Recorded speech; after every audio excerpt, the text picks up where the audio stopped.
শুভ সন্ধ্যা। দেখুন আমি পাস্তা তৈরি করছি রুটি দিয়ে। গরম জল বসিয়ে দিয়েছি, এর মধ্যে একটু নুন দিয়ে দিলাম। রুটিগুলো বেলে নিয়েছি।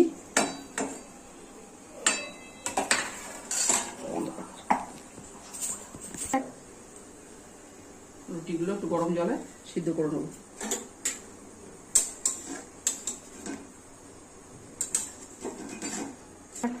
একটু 2-1 সেকেন্ড পরে পরে দিলে একটা সময় একটা আটকে যাবে না।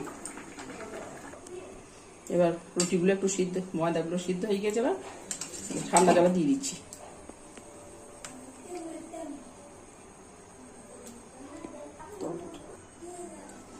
এগুলো এবার ঠান্ডা জলে দিয়ে দিলাম। এরকম এভাবে এবার এরকম করে লম্বা লম্বা করে কেটে নিয়ে এবার মশলা দিয়ে তেলে ভেজে নেব। এবার একটু গাজর আলু দিয়ে দিলাম।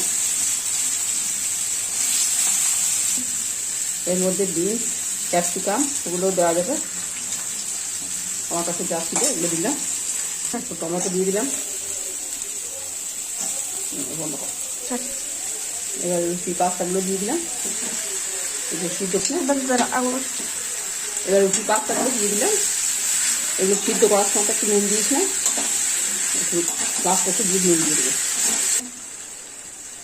একটু টমেটো সস দিয়ে দিলাম, একটু চিলি সস থাকলে দিলেও হয়। এগুলো আমার ঘরে তৈরি করা, শীতকালে তৈরি করে দিয়েছি সেই টমেটো সস। চিলি ফ্লেক্স দিয়ে দিলাম, একটু বিট নুন দিয়ে দিলাম।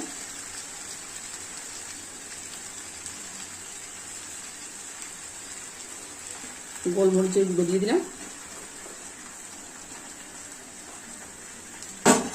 কাঁচা পেঁয়াজ এর সঙ্গে একটু নেড়ে নিতে হবে হালকা করে। পেঁয়াজ দিয়ে দিলে আরও খেতে ভালো লাগবে। আর বৃহস্পতিবার তাই পেঁয়াজ ছাড়াই করলাম। কেমন লাগলো বলবেন।